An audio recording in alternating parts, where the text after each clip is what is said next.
Bundy. Welcome to my channel. I'm really excited to be here. And if you're listening on video or if you're listening on my brand new launch podcast, either way, I'm so excited and welcoming you to my life. If you've been following me on TikTok, you'll see most of my stories on there. But TikTok is an entirely different platform. It has 1-minute videos, and sometimes it's really hard to tell a story in increments of 1 minute here and there. I asked myself these questions, and I couldn't seem to come up with an answer when it came to religion. When I'm out buying something on Amazon, or if I want to buy a car, I intentionally read the bad reviews. From 0 to 5, 0 stars to 5 stars, I will read all the reviews so I can get a rounded viewpoint of what it is that I'm about to purchase. Why is it not like that with religion? If all of these people who leave the organization are taking to YouTube, what do they have to gain by writing things and making videos? Nothing. Nothing. They have nothing to gain. We were indoctrinated to think that anyone who leaves and then makes a video or speaks badly about the organization, well, their intention is to pull you out and destroy your faith. If you look up the BITE model, anyone who's left high control religion has talked extensively about the BITE model. And one of those forms of control is information control. They control what comes in, they control what goes out. And of course, they will continually tell you not to read anything outside organizational materials, and they'll tell you not to go for higher education. Why do you think that is? If something is the truth, it stands up to scrutiny, right? If something is the truth, it'll be true tomorrow as it was yesterday, right? Right. So then what's the problem? Why is it okay for other people in other religions to leave their religion? And why did this organization publish numerous articles that said it's very unloving for people to be shunned if they leave their religion and come into our organization? Why was it bad in that case, but it's not bad in this case? The hypocrisy is what really started to get to me. Never mind the countless CSA cases that were painted to people like myself as apostate-driven lies. Let me tell you something. There is no gain that could come.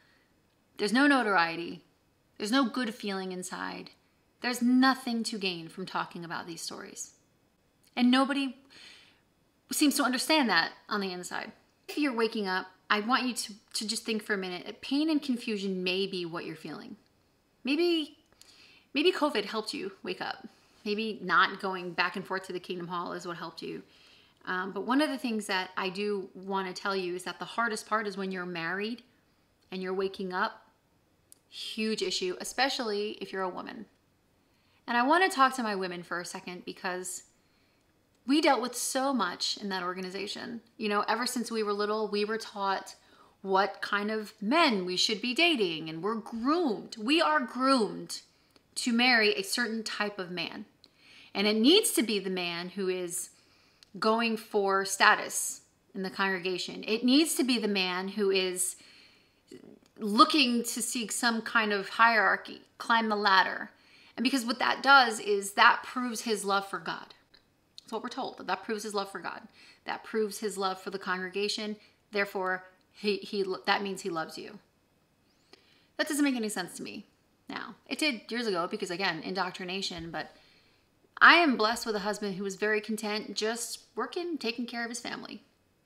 He was not the type of man to take the lead in the congregation. He was not the type of man who had these aspirations within the organization. And to be honest with you, shamefully, I admit that I actually resented him for not wanting those things in the congregation. I actually thought badly about my own husband for thinking these things, or for not wanting these things. And that was installed in me. I was the one who was very driven spiritually. I was the one who was always like, come on, we got to do this, to the point where I was exhausting myself, exhausting my kids, because you get so caught up in being told to stay busy, and you get so caught up in being afraid to do something wrong that you forget about everything that's right about you. When you become married in this organization, now you don't believe it anymore. Now you have a spiritual head, whether he's completely active or not. Now, how you behave thus far, and now how you continue to behave, has a reflection on him. Oh no, what do I do? This really looks bad for my spiritual head, right? These are the things that ran through my mind. And one of the biggest reasons why I did podcast and video was because I remember I couldn't actually watch videos as much as I wanted to, because watching a video can be a little terrifying. You don't want to get caught, God forbid, you don't want to get caught watching videos. So if you're hiding and you have an earbud in your ear, just know that on the other end of your podcast, there is a mom and a wife out there who feels the exact terror you're feeling right now. And if your husband is one of those driven people, if your husband is an elder, one of the scariest things is that you are terrified that your marriage is going to fail. You are terrified that he's going to take the kids from you and further the indoctrination. And let me tell you, people are currently going through that right now. There are people whose kids are getting kicked out of the house. There are parents whose wives or husbands are leaving them because the organization grants them separation on the terms of spiritual divorce.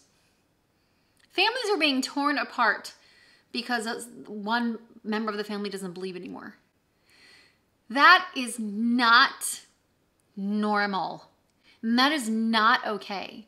So I woke up in this cold sweat and I told my husband, listen, it's just not the truth. I don't know what to do. I just don't believe it anymore. I wasn't laughing then, I'm laughing now. And his eyes got really, like, it took him a while for me to get out. I'm sweating, I'm crying, and I felt like there was something wrong with me. I was having some kind of a breakdown. Actually, I was having a breakthrough. And I said, this is not the truth. And he got very quiet and he looks at me and he's like, oh, you don't believe it anymore. Okay. You want to get breakfast? Like, it didn't even, like, he loved me no matter what. And he said, if you think I'm going to split up our family over this, you're mistaken. I was fully prepared to be divorced over this. Fully prepared. And even more crazy is I thought that was something that I would actually deserve. I thought that would make sense to me. Well, yeah. So I was looking at apartments. I was preparing a way for my husband to be free of the fact that I didn't believe it anymore. And it's a terrible, terrible way to live. So if you are living with that and you're afraid to tell your spouse, I understand. And you need to just take your time. There's going to come a point, though, where you're just going to rip that Band-Aid off and tell them. And if you have kids, it definitely makes it worse. And I'm going to get into more in other videos, how to unravel indoctrination. You can go on my TikTok at Wendy Renee, and you can look at how I had some tips for how to unravel indoctrination. It really does depend on your kids' ages. Mine were at that tipping point where they were indoctrinated, but it really could go either way. Once my son picked up on the fact that the meetings were teaching him that anyone who's not a witness is going to be destroyed, that was it for me. I know, this kid is smart. In my awakening was these 2016 Watchtower. It said that the governing body is neither inspired nor infallible. A light bulb went off. So let's talk about this. My whole life, I was taught that the governing body had some sort of power, I guess, some sort of inspiration, that they were the modern day apostles. They were anointed, which, by the way, how do we know they're anointed? Because they say so? Really? Anyway, so they're neither inspired nor infallible, which means they're no different than you or me. I'm not inspired. I'm not infallible. But why is their interpretation different? The only difference between them and you is that you don't have 8 million people's lives at stake because of your decisions. That's the only difference. And that got me thinking, okay, and it was buried in paragraph 14, like the paragraph where people are like kind of snoozing. And that was a red flag for me. But if you bring it up to any of the witnesses, they'll say, yeah, they're imperfect men. Imperfect men running a perfect organization. Imperfect men and their interpretation are running your life. So that was also it for me. Oh, okay. My whole life I thought they were inspired. Now, one thing I do want to also offer you is some encouragement if you are afraid of being shunned. Yeah, I had been disfellowshipped one time in my life, and I don't think I ever recovered from it. And I would say things that were all because of indoctrination. I would say, oh, no, I deserved that. I missed my brother's wedding. I deserved to be disfellowshipped, even though I went forward and I was repentant. I deserved to be ignored in my own home. Yeah, I deserved to have the door slammed in my face and to go before 6 men, first 3, then another 3. I deserved all of that. I actually thought that that was the treatment I deserved because that's what they have you thinking. And so if you're going through that right now, I want to offer you some empathy. I want to offer you friendship. I want to offer you a phone call. Whatever it is that you need privately, anonymously, I want to be that person for you because I have been through all of that. I'll never forget what it was like for me to be disfellowshipped.